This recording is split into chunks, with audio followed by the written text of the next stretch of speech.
Hello and welcome to USBC's Racial Equity Webinar Series. I'm Kini Banerjee, the Coalition Relations Director at USBC, and I'm so glad to have you join us for this session. This bi-monthly session was launched by the USBC with funding from the W.K. Kellogg Foundation to increase our collective learning and practice of the principles of equity and inclusion. The sessions are designed for participants at varying levels of knowledge, awareness, and readiness for action. Through this series, our speakers help us build the capacity to apply both an equity mirror as well as an equity lens. The equity mirror helps us view ourselves and our organizations, examining our own internal structures, cultures, policies, our own biases, and the equity lens allows us to view the world to inform and guide the design of our programs and our policy and practice change. So if you're not already a member of our racial equity learning community, I hope you'll join today. We have a webinar like today on odd-numbered months, and then we also often have accompanying blogs or a moderated discussion session that follows this. We also have a very rich file library sharing. So please join the USBC Racial Equity Online Learning Community, and that is, you can find that at www.usbreastfeeding.org/equity-community. And I can show you how, if you do not remember the direct link to the page, where you go to news and info. If you go to our website, www.usbreastfeeding.org, and go to news and info, and you'll find a tab which says learning communities. Just click on it and all of our different learning communities will open up, and then you can choose the ones that you want. But this and the racial equity learning community is something that we are constantly updating with our resources from our partners, from other leaders and practitioners in the field. So I hope you'll join that. So all of our sessions are recorded, and the recording will also be posted on the learning community and the webinar page. So again, same link as I explained before. And because we have a large number of attendees today, all participants are in listen-only mode. However, we hope it'll be as interactive as possible given the virtual format. So please share your insights and questions throughout the session, and we'll have about 15-20 minutes for Q&A at the end of the presentation, where our speaker will be addressing. And I want to remind you that today, immediately following this session, we'll also be doing an hour-long breakout discussion, so more on that later. But to send your comments and questions during this session, this is how you do it. So you should see a control panel on the right of your screen. If you don't see it, it might be minimized. So just click on that orange tab with the white arrow and it should pop back out. Scroll through the different tabs over there, and just under the audio tab, you'll see the tab for questions. Click on that blue tab and a text box will open up for you to send your questions to me. And then during this session, if you have any audio or other tech problems, send an email to office@usbreastfeeding.org, and our staff should be able to help you. You can also chat any issues that you have with tech into the chat box, and someone should be able to help you as well. And that brings me to today's topic: apprenticeships and health disparities, a road paved with good intentions.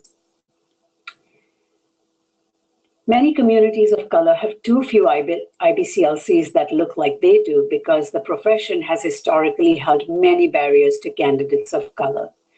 Even as we've begun exploring some of the common barriers, one of the least talked about is the role of apprenticeships.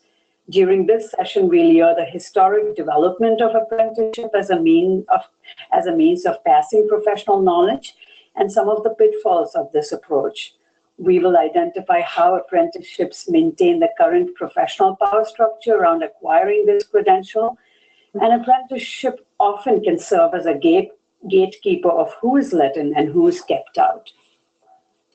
I know for our field, as we work towards improving culturally relevant care for under-resourced communities, we often advance well-intentioned efforts at equity that might increase surface-level diversity. Unfortunately, as enticing as these efforts are, they build greater cynicism and decrease trust among us and communities of color. During her training, both as an IBCLC and midwife, our speaker, Hakima Payne, has encountered this closed and locked doors, making these professions sometimes very inaccessible. She will discuss how current preceptors can be conscious and intentional in their role in diversifying their profession, and we'll discuss common pitfalls of working with others across cultural and racial lines in order to grow the next generation of IBCLCs to meet the needs of communities that currently go unserved. I'm so honored to introduce our presenter for this session, Hakima Tafunzi Payne. Ms. Payne has had to blaze her own trail as there was often no trail to follow. She continues to be a master teacher in the first food field, sharing her expertise and insights about the dynamics of racism and how to break through the barriers and work towards eliminating maternal and infant health inequities. Hakima Payne has a Bachelor of Nursing and a Master's in Nursing Education. She's an IBCLC, midwife, a certified nurse educator, currently pursuing a doctorate degree in nursing education. Her list of accomplished are astounding. She is the executive director of Uzazi Village, which is a nonprofit in Kansas City, Missouri, dedicated to decreasing perinatal health disparities in community of color. Hakima is the creator of the Sister Doula program and the Chocolate Milk Cafe. She spearheaded the Lactation Consultant Mentorship Program to increase the number of lactation consultants of color. She is an editor for the Clinical Lactation Journal. Hakima sits on the board of the NAPLC, which is the National Association for Professional and Peer Lactation Supporters of Color. As the chair of the IBCLC committee, she serves on a local fetal infant mortality review board, and she's also a leader who is part of the First Foods Racial Equity cohort to help the first food in eliminating race-based equities. She's a renowned speaker and presents nationally on a number of topics related to breastfeeding and perinatal health. And we are so honored to have Hakima share with the USBC community on a topic that's so vital to us as we work together to dismantle the inherent structural barriers that exist in our profession.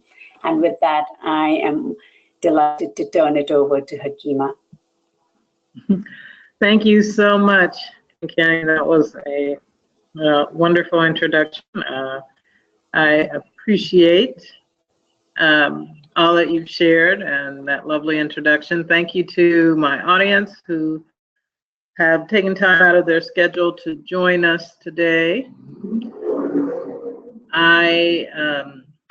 Let's see, I think I may need some technical assistance here because I lost the screen. I don't think I did anything to make the screen go away, but if I can get some technical assistance with that. Hi, Hakima. So we're looking at your screen right now. If you want to just pull up your slides on your desktop. I will do that. And, perfect. And then go ahead and put it into presentation mode. All right. All right, that's done. All right, and then just go ahead to your first slide and you can get started. Okay, wonderful. Thank you so much. No problem. Let me. All right, today we're going to talk about apprenticeships and health disparities. So this is a topic that I'm very excited about. It's a topic that I don't often hear folks address, but I've identified it as a key target area that can keep candidates of color locked out of this particular profession, although apprenticeship is used in other professions, as was mentioned in the introduction. I want to talk about it today in relation to the IBCLC credential here in the US. I will be talking specifically about African American culture and community, although the things that I have to say certainly will apply to other cultures and other communities that are not dominant culture communities as well. So I'll pass on this intro slide because Kenny read that. So let's talk about the apprenticeship model.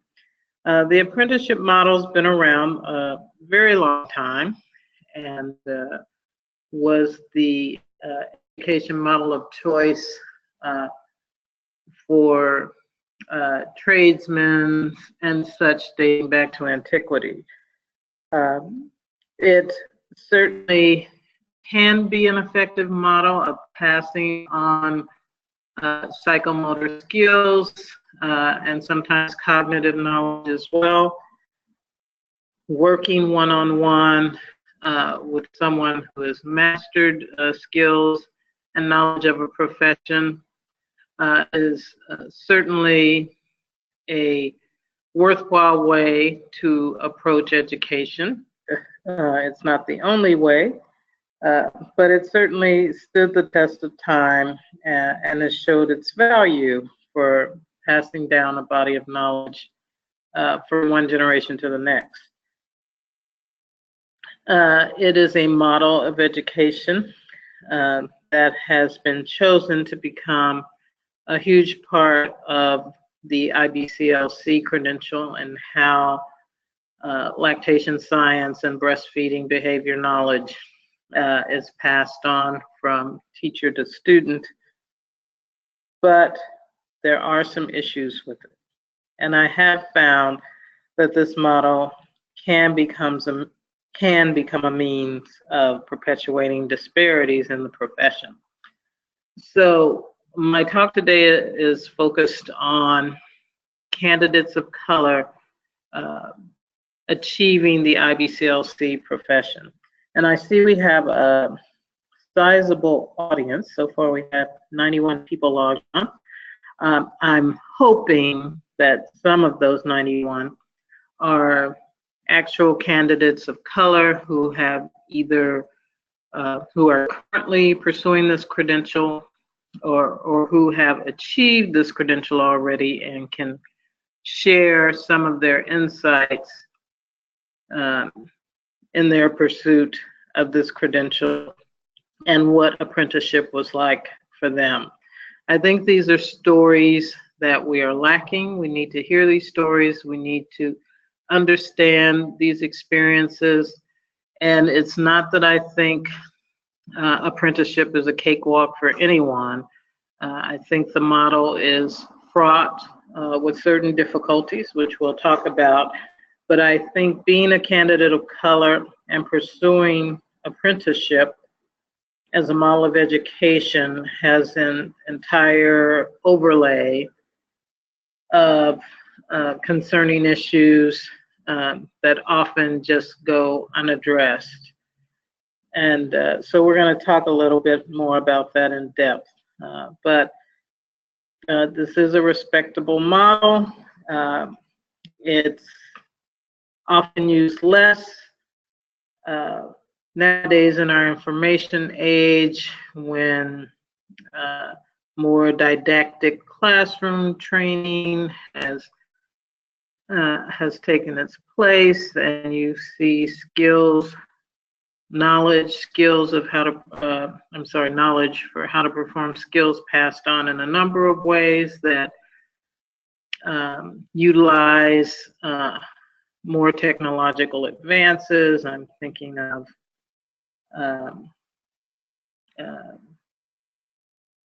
now the word escapes my brain, but there are other ways that skills are passed on and taught that don't utilize the apprenticeship model, but it's still commonly used. So there are certain barriers, again, that sort of thin veneer of an overlay that comes along with apprenticeship. Folks often overlook, unless you're that candidate of color, then you notice these things right away. But there are some weaknesses built into apprenticeship that leave it as a model vulnerable to some of these things. So these might include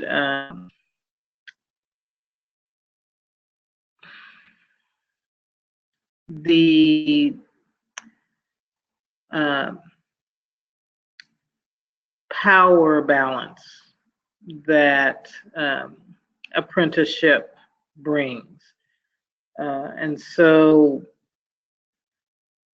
in the apprenticeship structure, preceptors often hold a great deal of the power, and apprentices become subject to that power in many different ways, some overt, some very subtle.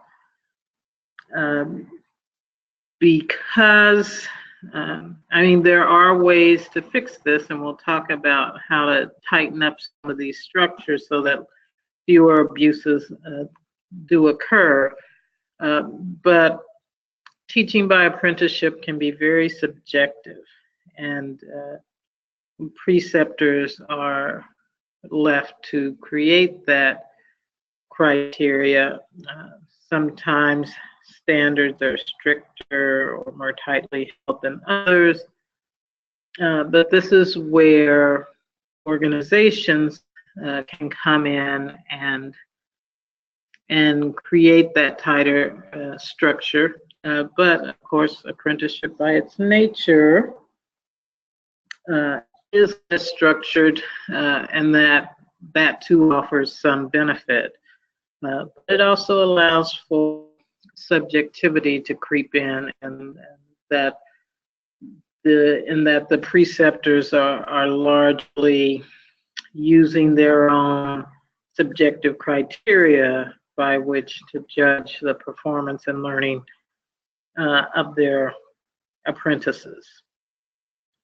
What also comes across in apprenticeship is the preceptor's way of doing things. And of course, students have to learn someone's way, but whether that preceptor's way is good, bad, or indifferent, superior or inferior, that is what the apprentice learns. And that includes that preceptor's worldview and social biases.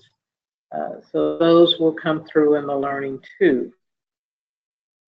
There's a particular problem with apprenticeship that can lead to either over supervision, where preceptors really don't allow an apprentice the freedom to make mistakes and learn from those mistakes, where they can be overbearing and possibly not even give the apprentice an opportunity to try on their own.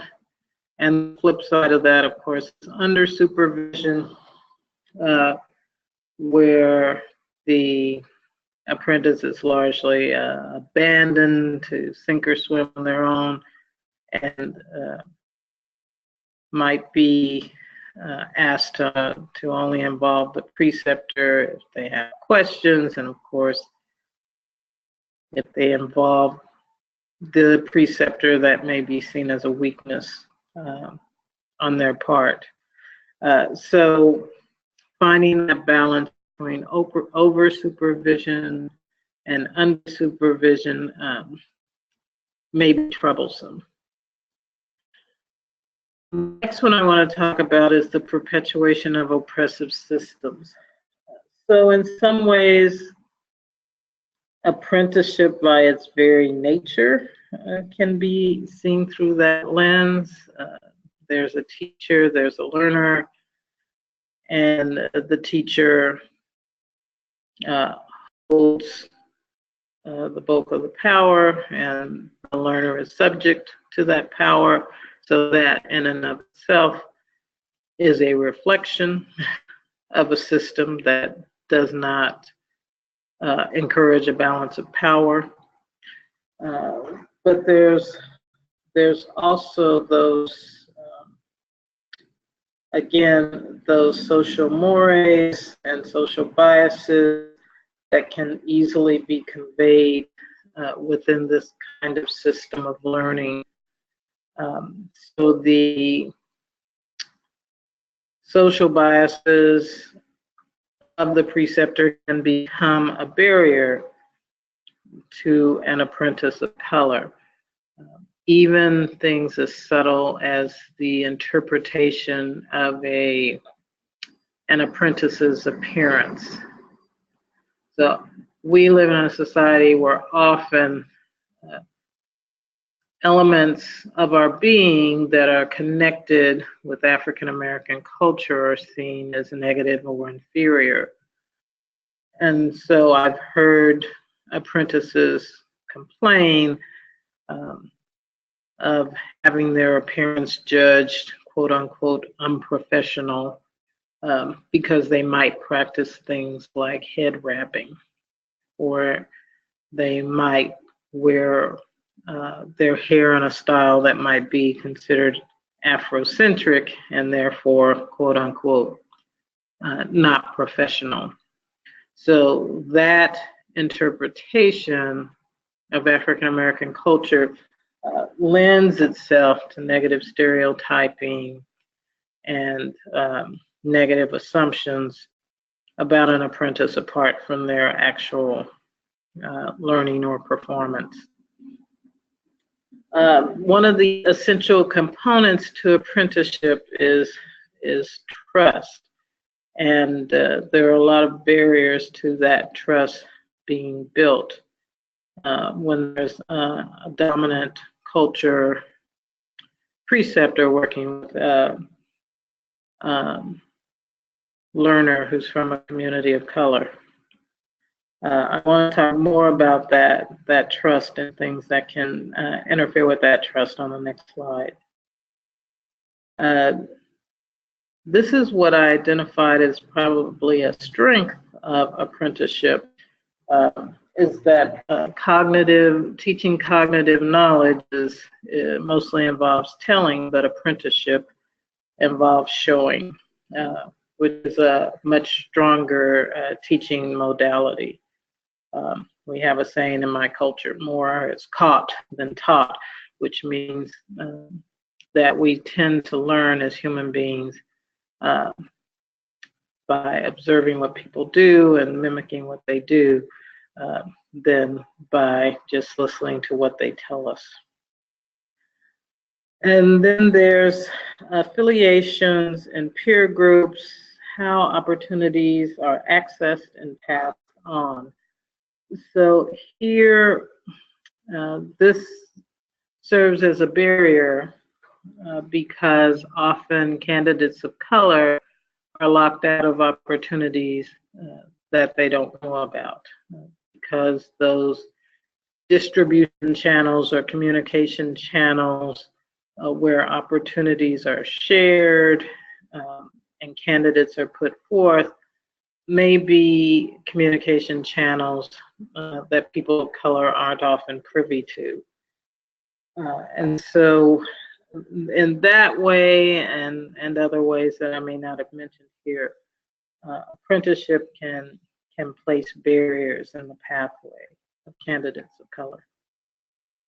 So I'm sure I don't have to belabor the point of this slide that there is a direct correlation between health disparities and how candidates of color access apprenticeship.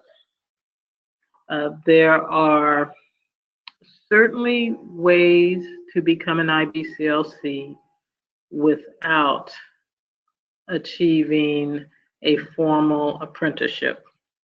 So you could instead pursue it through a health profession or through a volunteer labor support organization. But often even those opportunities are fraught with the same concerns. I've talked to many women of color across the country who've either had to fight very diligently to become leaders in lactation support organizations, or who fell by the wayside in their attempts to do so. So those opportunities, while there are other ways someone could actually bypass apprenticeship if they intentionally wanted to do so, but those other ways often have the same types of barriers. And of course, what this means for communities of color, particularly the African American community, is that there are fewer IBCLCs that look like they do, that understand the culture to serve those communities. And of course, that has its role in perpetuating health disparities. We still, here at Uzazi Village, talk to every woman who comes to our door to assess how she has accessed the services she needs or needed at the time of her birth. And we still often and routinely hear that no one ever talked to them about breastfeeding during their pregnancy. So none of the healthcare professionals, none of the doctors, nurses, midwives mentioned breastfeeding to them while they were pregnant. We still hear that the women of our community don't access the services of an IBCLC. They often don't know that title.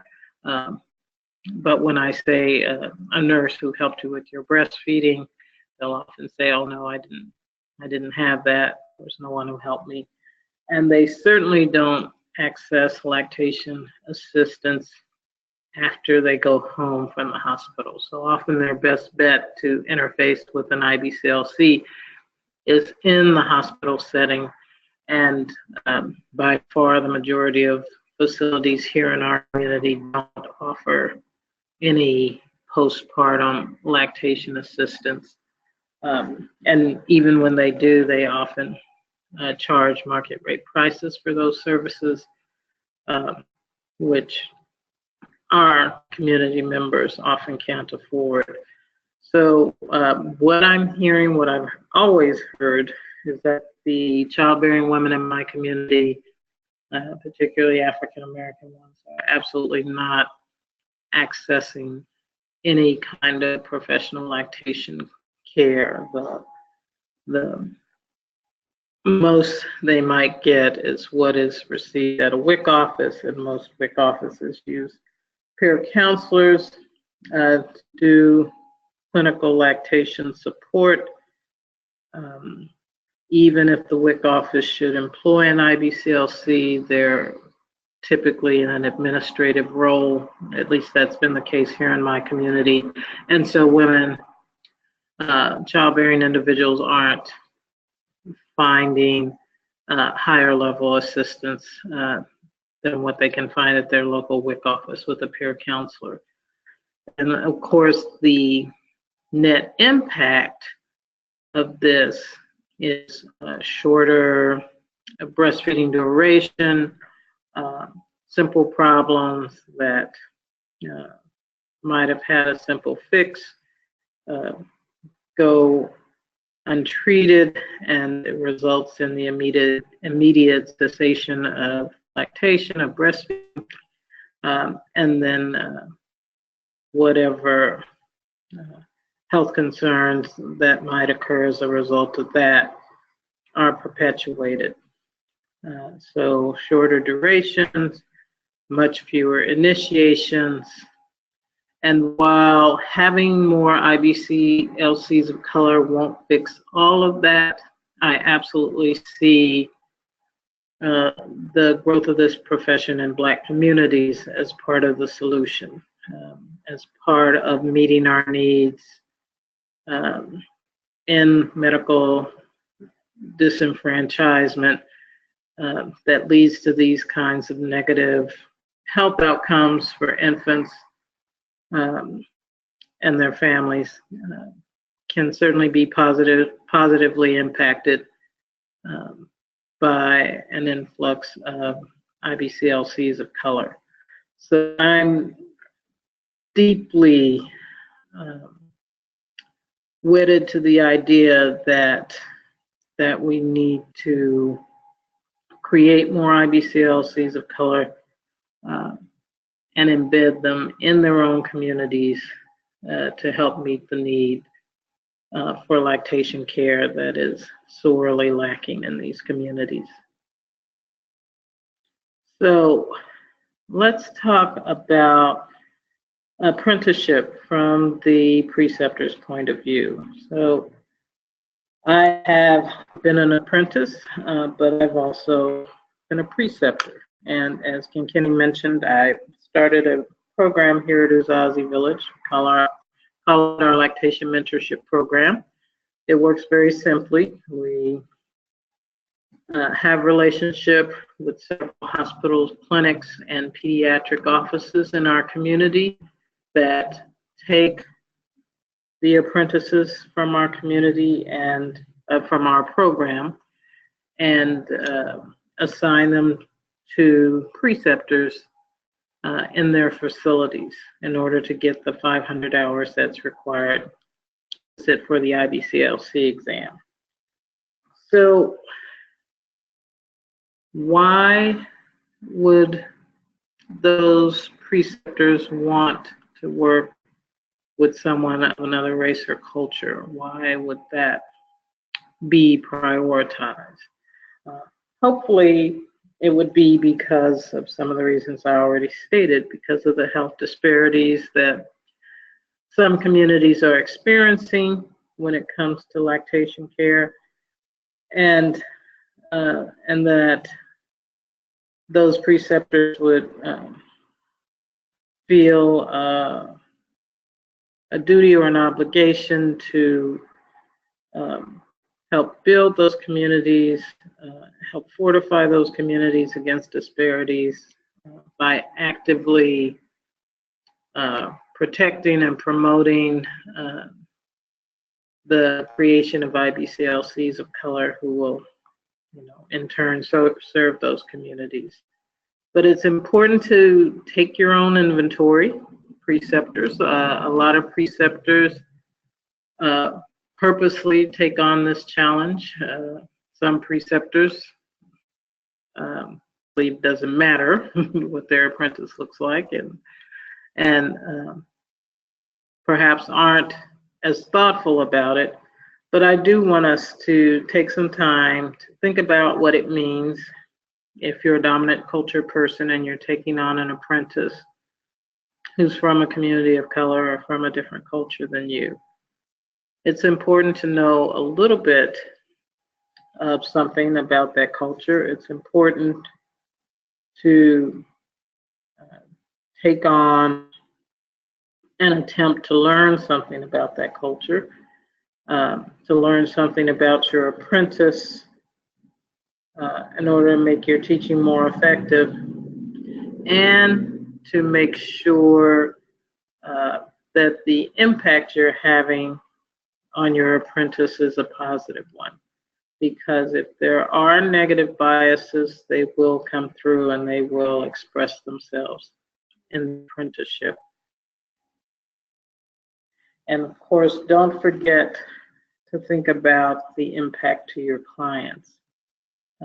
How will having an apprentice of color impact your practice and your clients/patients, whichever term you use? Because it will have an impact.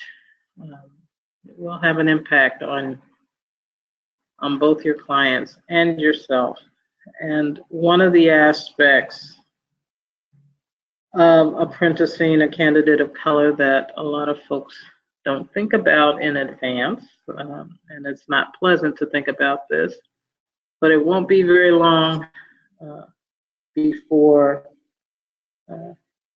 you experience racism in your practice that you may have thought wasn't there. Well, there was no reason for it to express itself if everyone in your practice was dominant culture, and most of your clients or patients were as well. But one of the things that having an apprentice of color will reveal is exactly how much personally mediated racism or racist ideology exists in the populations that you're serving. And I'll be talking a little bit about my own experience as an IBCLC apprentice. I apprenticed with an IBCLC here in town. Her name is Charlene Burnett. I hope she's listening, although I forgot to send her an invite, but she can always listen later. But Charlene, like myself, was a labor and delivery nurse, an OB nurse, who was a lactation consultant who really went to bat, who really interceded for me to become her apprentice. And I spent a year, she got permission, largely because I was already a nurse, and she got permission for me to come to her hospital. I worked at a different hospital, and I went to hers a couple days a week for a year to get my 500 hours. We had to do it quickly because the rules were changing. There were deadlines, and we got it done. And we worked together, and we were a fabulous team, I thought. And Charlene was a wonderful preceptor, and it was largely a positive experience for me. But Charlene and I had to have some difficult discussions. I'm going to jump ahead. Nope, I don't want to go that far ahead. But we had to have some difficult discussions along the way. We really had to discover the definitions of a lot of these terms, and we just sort of, as we encountered different situations, we just had to have honest discussions about them, which we did. So to Charlene's credit, we did have lots of difficult and honest conversations about what we're experiencing, what we're seeing in that partnership, and with others around us as they responded to our partnership. So let's look at some of these terms, and I'll go back and give some more concrete examples of some of the things that we encountered. And again, I hope some of those IBCLCs of color or current candidates of color will share some of the issues that they've encountered too, either now or during the Q&A or during the discussion later. Implicit bias, this speaks to, I've done quite a bit of work on implicit bias. I do probably the bulk of my talking now on implicit bias and how it informs not just individual behavior, but systems. So a lot of my work is really focused on systems. How do we change systems? Because human behavior usually is largely dictated by those systems and the kind of culture that is bred by those systems informs behavior that is allowed and not allowed in those systems. So underneath all of that, there's implicit bias, or another way to think of it is unconscious bias or indirect bias. But to have biases is human. That's just human nature. All humans have bias. It's when we fail to really stop and examine and dissect and unpack that bias, that bias can actually turn into prejudice and be fed by stereotypes. So we need to be wary of what our preferences are, how they form, and how they inform how we respond to certain people groups. And then there's white privilege. Again, these are all terms that you can Google, but white privileges are a set of societal privileges that dominant culture people can take for granted that others cannot. Some folks are in denial about white privilege still, but in our approach to the topic we're discussing today, white privilege is assumed and can certainly color the lens through which dominant culture people see the world and interpret their experiences without realizing that people of color don't share that lens and certainly don't share the same experiences. Racism, the way that I use racism in my presentations, I see racism as very much attached to power structures, and this is why you might hear the argument against Black racism that Black people don't have the political power to keep a white person from getting a job or a loan for a house, and that it's that kind of systemic, socially structured power combined with racial prejudice that actually creates racism. And without that power, that yes, you can have racialized prejudice, but that's not the same as formal racism that requires power to go with it. Discrimination is acting upon racial prejudice so that the object of the prejudice experiences a different outcome. And micro or macro aggressions are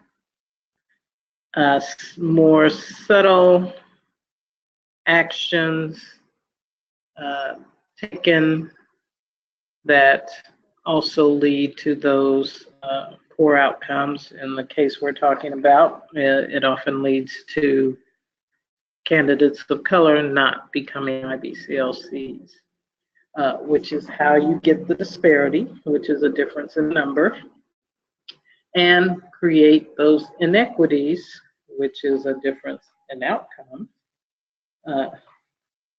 That is, but a difference in outcome that is socially constructed and not a natural consequence. And then finally, we talk about equity versus equality. Think of equality as everyone getting the same thing, but equity is everyone getting what they need. And so because of the structural inequities in our society, some folks need more than others to end up in the same place.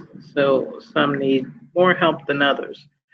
And so giving everyone the same won't really get you to where you need to go. You need equity, which involves folks getting what they need, not getting what everyone else gets.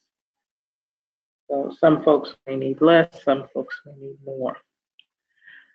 So Charlene and I often had many talks about these concepts, how they express themselves in healthcare in particular, and lactation care in well, healthcare in general and lactation care in particular. And we made lots of observations. I made lots of observations during that year of apprenticeship that really inform how I speak to these issues today. So how does bias manifest? And I'm going to speak particularly about how it manifests in the preceptor apprenticeship relationship when it comes to dominant culture preceptors and apprentices of color. We already know its impact. Its impact is devastating, and often women of color, people of color who begin this process don't finish it. That's the net impact. The same way childbearing woman of color won't get the breastfeeding help she needs and not even know that it exists. The same way a Black nursing student won't get through her nursing program. This kind of bias that runs through our society has a net impact on a decreased presence of people of color across the board. So what does it look like and how do we diminish it? Let's talk about that next. So sometimes its manifestation is really subtle, and I would say most of the time it's really subtle, that bias is being employed often when we don't know that it's happening and wouldn't describe it that way.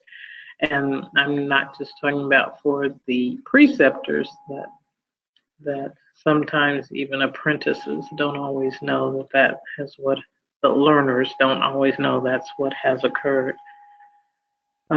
So I gave one example earlier that had to do with appearance, that Afrocentric styles and appearance might be interpreted as less professional, or a preceptor may be interviewing a possible candidate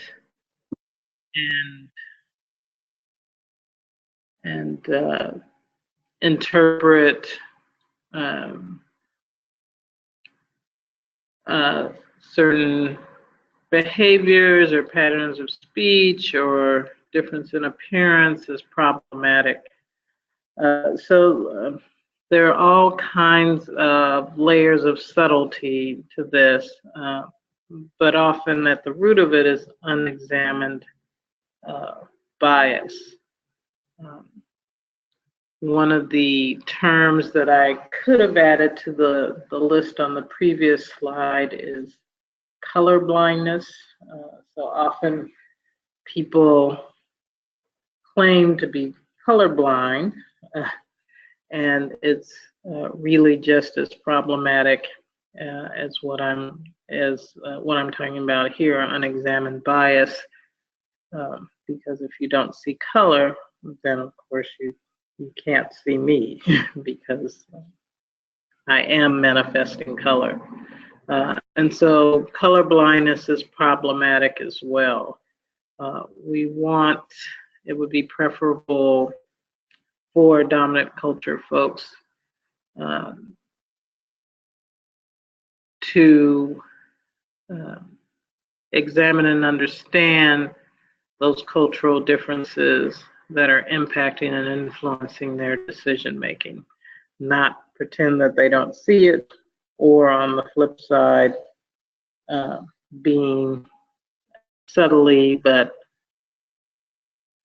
invisibly directed by those same concerns.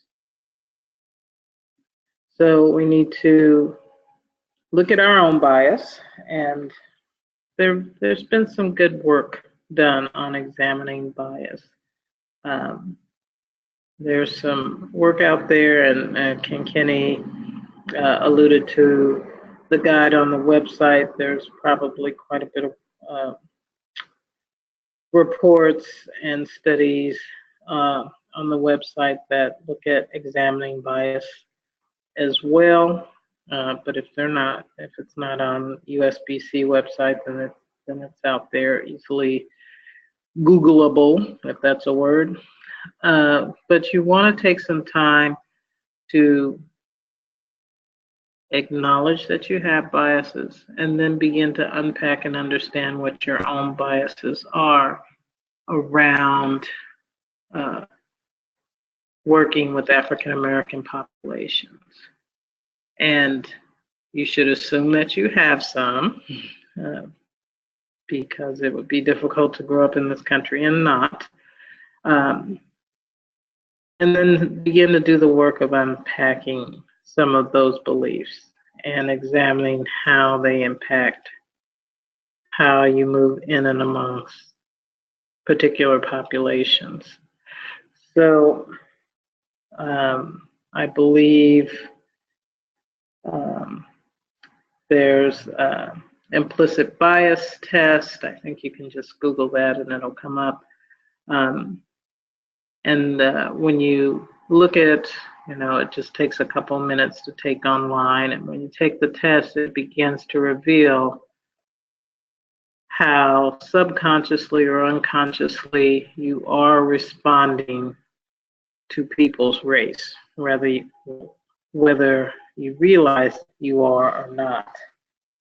And so along those same lines, that can influence how you're working with childbearing women of a different race, and that can also influence how you're working with your apprentice of another race, or even if you have an apprentice of another race or would consider having one.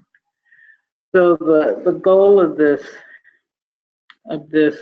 presentation is to get you thinking about the importance of taking on apprentices of color, particularly African American ones. So I want to inspire you to do that, but at the same time, I want to warn you that it comes with a learning curve, and that you can't just think, oh yeah, that sounds like a great thing to do, I'll do that, without thinking about how it's going to impact you, how it's going to impact your practice, how it might even cause a shift in your worldview. So I want to talk about apprenticeship model pitfalls. Mainly, the apprenticeship definitely has its pros and cons, like other learning models, teaching models. But if we're not careful, apprenticeship can just perpetuate keeping things the way they've always been. So that's probably my biggest issue with apprenticeship, is that it's a mode of education that does lock women of color out of opportunities because folks, knowingly or unknowingly, can just shift those opportunities to those they already know, or those already in their inner circle, or those they think will fit into their circle, their professional circle. And so anyone who's different or other might not be considered for this role. So one of the pitfalls that I see is problematic is a lack of training for preceptors. And I know that this has been addressed in some areas. I've not seen it sufficiently addressed in the IBCLC community, although there certainly is talk of standardizing or subsidizing training for preceptors. We need to make sure that any training that occurs includes this discussion of how do you work with a candidate of color, an apprentice of color, and why you should absolutely consider it. why you should be purposely seeking out an apprentice of color to work with, because it's part of equalizing these disparities. It's a real solution to a real problem. So I absolutely want you to do it, but I want you to do it thoughtfully. It locks women of color out of opportunities, like I said, when they don't naturally fall into those circles, from those social circles from which apprentices are found and approved and moved through the system. Women of color may not be a part of that system, and so they are automatically locked out of those opportunities. I've already talked about over supervision and under supervision. And then there's the translation of cultural values, beliefs, mores, and customs. So people groups exist within cultural boundaries, and white culture is a culture. And if you aren't carefully attending to how you give care translates culturally, then you can create some gaps. So how Black women breastfeed, the cultural milieu in which that happens, the context in which that happens is all very culturally mediated. And if you're not from that culture, then you're missing a lot of subtext about how and why African American women make the choices that they do around lactation. And so this is an area where an apprentice of color can be incredibly valuable, but often this isn't taken advantage of. So remember, I called my relationship with Charlene a partnership, and people don't often think of the preceptor and apprentice relationship as a partnership. It's a little more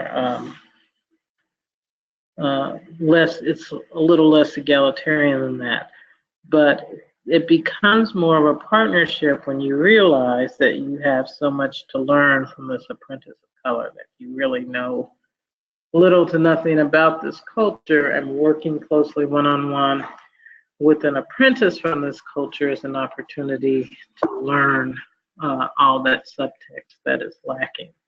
What I typically find is that dominant culture people grossly overestimate their knowledge of and about African American culture. And so there's a lot that's missed. And not only is the dominant culture preceptor not learning about that culture, they're often delivering care that translates dominant culture values, beliefs, mores, and customs that the recipient may not value at all, or may not find valid. So, so when we're not attending to the differences, when we're saying the differences aren't important, or already know as much as I need to know about the differences, then there's lots of learning left on the table that could have been helpful. That in these kinds of cross-cultural or cross-racial relationships, the preceptor has as much, maybe more, to learn as the apprentice. Other common pitfalls: cultural misunderstandings. There may be language barriers. Certainly, there are cultural misunderstandings. Again, going back to the example, you need to understand why an African American mother or a Latino mother might, or a Burmese mother or a Vietnamese mother might make the choices that she's making about her breastfeeding. And it's difficult to understand that reasoning apart from understanding the cultural beliefs surrounding lactation. So another problem is the lack of clear communication and feedback mechanisms. So again, this goes back to that trust and sort of along with that safety. How safe of an environment do you create for your apprentice to talk about concerns, to say when he or she has experienced a microaggression, to bring that to you, talk about it. Have you created an environment in which it's safe for your apprentice to do that? Biases, assumptions, and expectations on both sides. What are those biases? What are those assumptions? What are those expectations? If you're just assuming that you both have the same assumptions and expectations, it won't be long before you run into problems because they probably aren't the same. And then not only are there microaggressions, macroaggressions, but there are outright abuses. And I've absolutely had complaints from candidates of color complaining about abuses from dominant culture preceptors who, failed to do the work to understand the cultural context that lactation care must go through. So I've seen candidates of color absolutely be locked out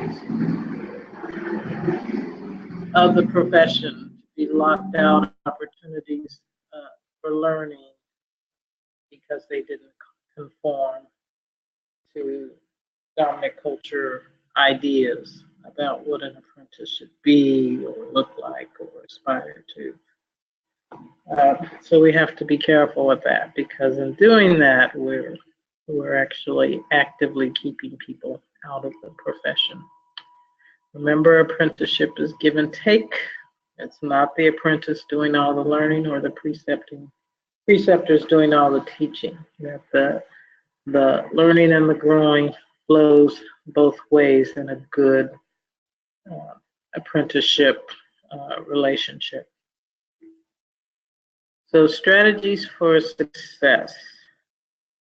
So you want to have the difficult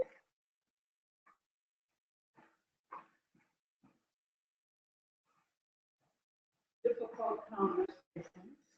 You want to just do it, get it out of the way. I think probably one of the most successful things that happened to me in an apprentice relationship is the preceptor just having an honest conversation with me before going into the room and say, yeah, these folks are going to be problematic and here's why and here's what to expect. And then unpack that later. How did it go? Did you see what happened? Why do you think they responded to me that way?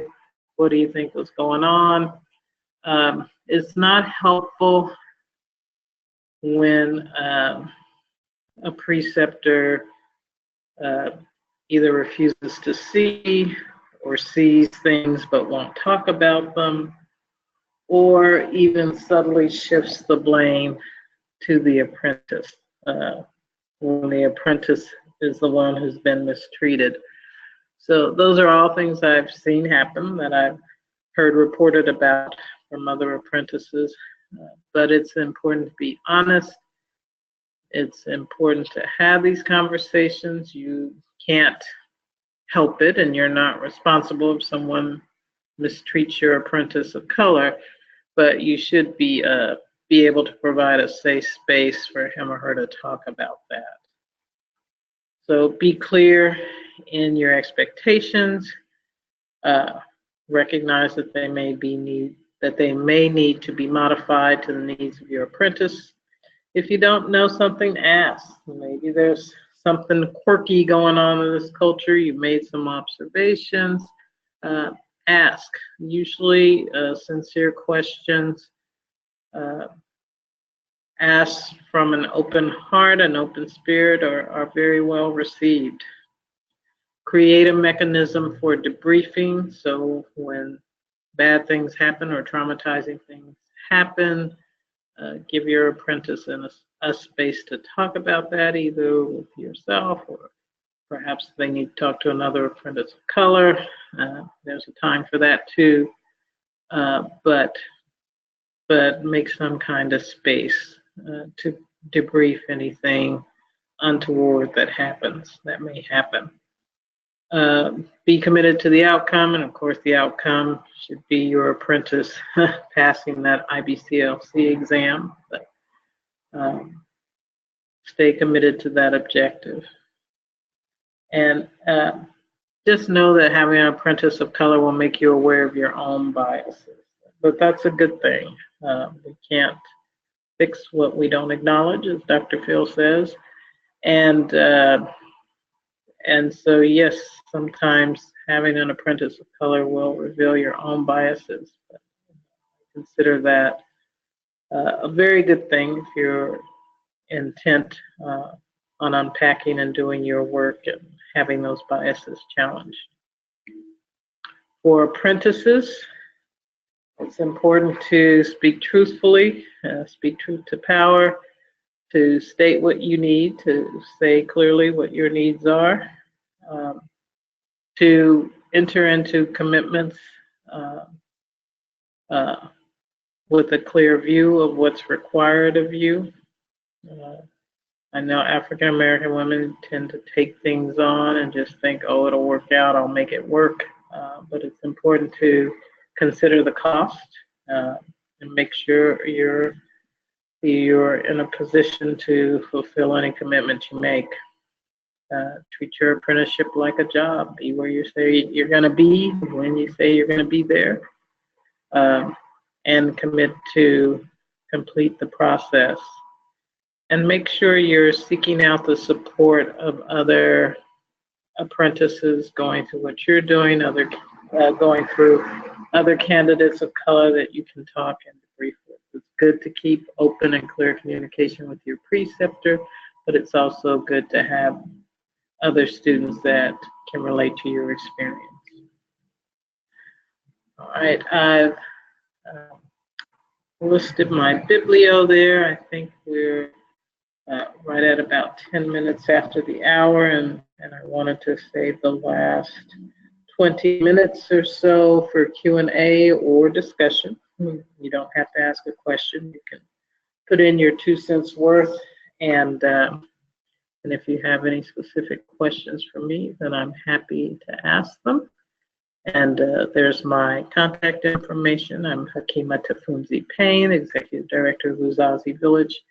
There's our website link and my email link. You can also find us on Facebook, Instagram, and Twitter. And I can tell you that I'm particularly active on Facebook. I have my Facebook page in which I post daily questions. Uzazi Village has a Facebook page, but I also have a Facebook page in which I'm active on daily. So that's an easy way to track me down. So I think I'll pull down the chat box so that I can see your questions, but I think Kenny was going to share some with me also. Thank you so much, Hakima. What a powerful presentation. So yes, I wanted to go ahead and share some of the comments that came in when you asked folks to, share insights about their own apprenticeship process. And Megan Coons writes that she trained in a different country and was required to have different preceptorships throughout the course that she did. We had Joreen speak about her apprenticeship, which was as a volunteer in a recognized breastfeeding support counselor organization. as well. So different formats, different modes. And then we have a few questions from preceptors asking that in case we don't see the microaggressions happening, that, our radars are not tuned in as much. Like, could you give some specific examples of what you're hearing from your apprentices? Well, yes, that's great. So again, I'll go back to that trust and safety, creating that trust and safety, and it may be other people in the environment committing these microaggressions. It may be the preceptor themselves committing these microaggressions. And of course, this is a difficult position for the apprentice because they really have to count the cost here. And I do believe that often they're, just expected to submit to whatever comes their way and chalk it up to the learning experience. But that's the part of an apprenticeship that is not nurturing or fortifying in any way. We want to find ways to teach people, and I'm an educator, so I'm deeply committed to this, that we have to find ways to teach people that are non-traumatizing. And what I hear from a lot of candidates of color from all over the country who contact me, often on Facebook or email me or even pick up the phone and call me, is that they are being traumatized. And sometimes oftentimes this trauma comes in a way that's unintended and that's unintentional, but it's still happening. And so I just don't see any other substitute for open, honest conversation and cultivating a relationship where there's safety and trust for the apprentice to lay bare these issues, because this is risky. These are risky conversations. It's so much easier if the preceptor just says, I noticed that patient wasn't as warm toward you as she was toward me. What do you think that's about? And that might be a way to open things up. I remember very distinctly having an experience where during my midwifery apprenticeship, my IBCLC, I was working with a midwife, and my job was to go in and start the prenatal visit, and then the midwife purposely would wait 10 or 15 minutes and follow me in and then come in and observe, what of the visit I've done, what information I've collected, what assessments I've completed. And so that's the way we operated. And it went great until I encountered a client that literally would not talk to me, would not share information. I would ask a question, I get one-word answers. So obviously when the midwife came in a few minutes later, very little had been accomplished during that visit. And so the midwife didn't say anything. She just completed the visit and she did everything that needed to be done. And then after the patient left, she looked at me, rightly so, and said, well, what happened with that visit? Why didn't you get your tasks done? And that immediately put me in the position as an apprentice where I had two very unpleasant options. I could tell the truth and say, well, your patient refused to interact with me. She wouldn't answer my questions. She obviously didn't want me to touch her. And that's not even making any judgments about why I was treated that way, but even just to state what had occurred would have been risky for me. Or my other unpleasant option was just to look incompetent and look as though I just couldn't get the job done. And it was just, I remember that being a very difficult moment.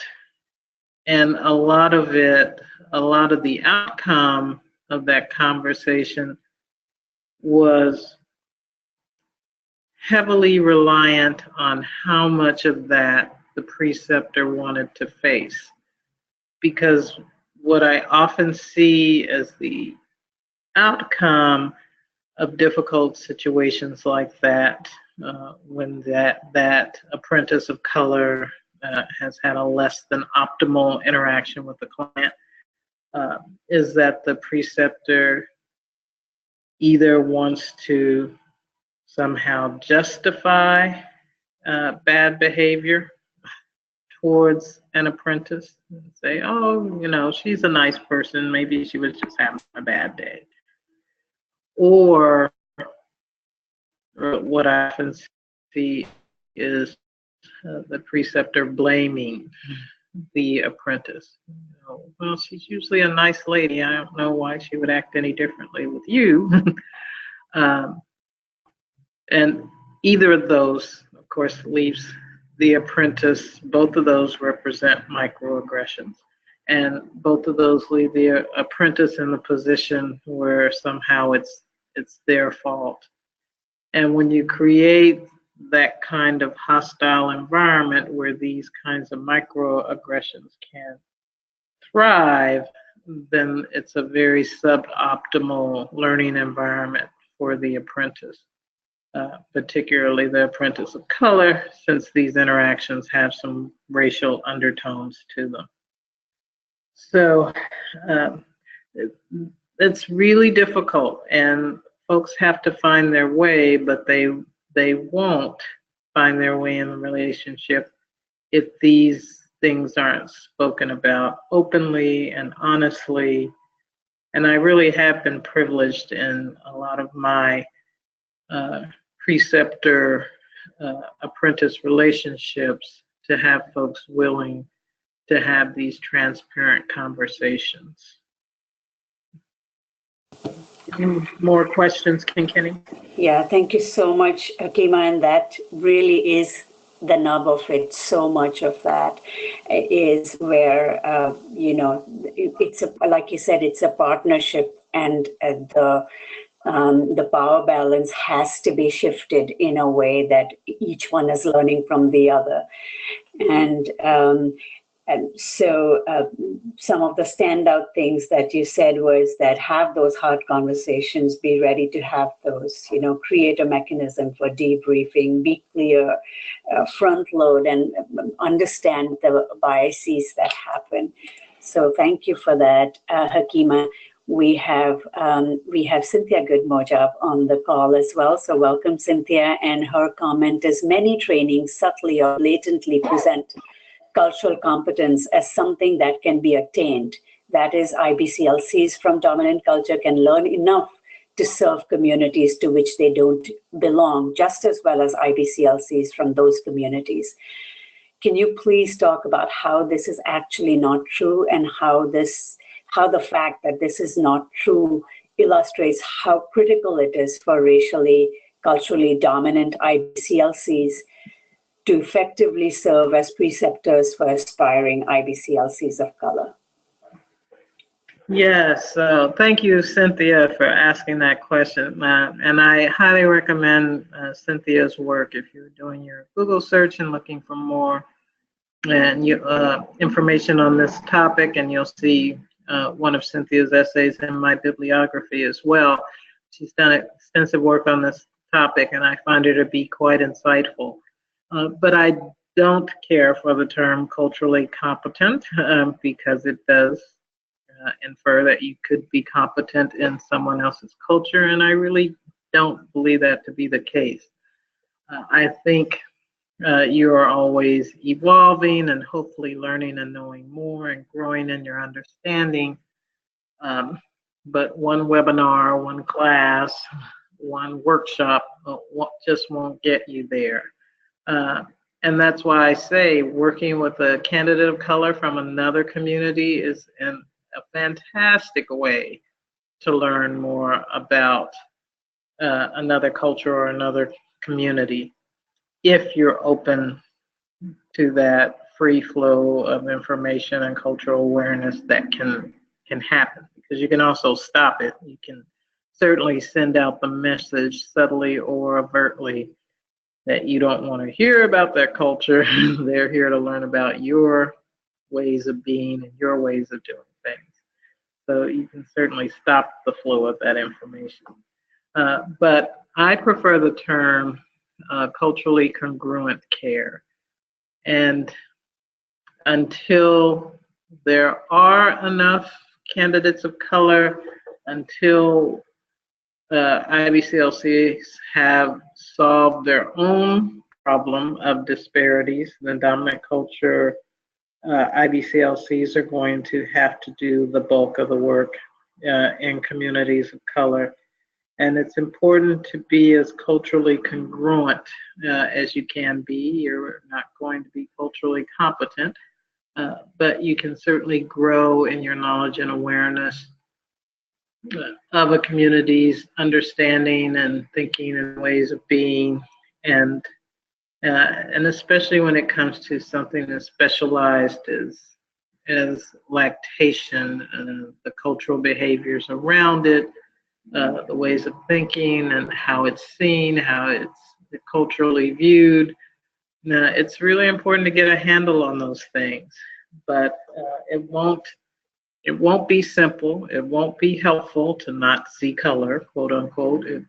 It won't be helpful to just think that your apprentice should just do things your way, and I mean they should, but to not inject their culture into what they're doing with lactation care.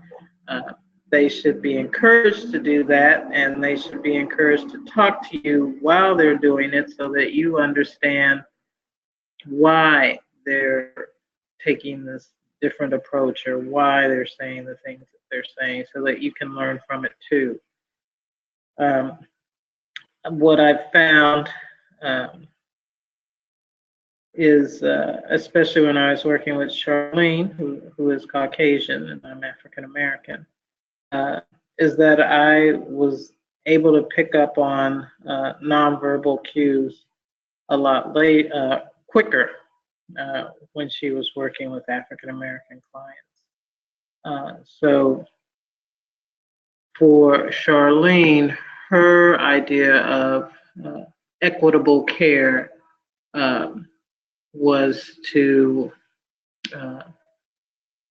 give the same speech to everyone, that everyone, she'd go in and she'd give her talk to each client, and it was the same talk for each client.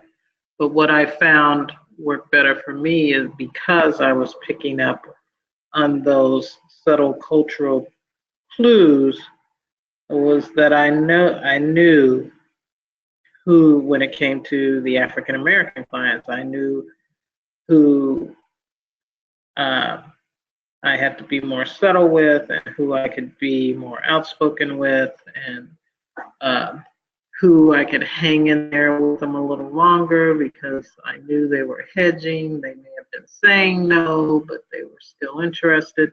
So a lot of those little signals I could pick up on, the same where I'll never forget the time we walked in and encountered an older mother who was having a baby, and she just wanted no part of that breastfeeding talk. And I remember my preceptor just getting out her little speech, and the mom still saying no, when I thought, oh, this lady's serious. She is not breastfeeding. She wants nothing to do with breastfeeding. And I may have stopped sooner. But I was picking up on, again, some of those cues that my preceptor may not have been. So there's a lot of give and take. There's a lot of give and take there, but I hope one of the bigger takeaways from this talk is that dominant culture folks who are considering preceptorship, especially with a candidate of color, that you realize how great your learning curve is. That there's a lot to know and understand a culture that's not easily obtained knowledge. But one of the better ways to learn is alongside an apprentice from that community with whom you share an open and trusting relationship so that they can teach you about their culture while you're teaching them about lactation. So it really can be a beautiful symbiotic relationship, but you can't go into it naively. It's important to be able to openly discuss some of the things that do happen, some of the things that could happen, and to debrief when they actually do happen.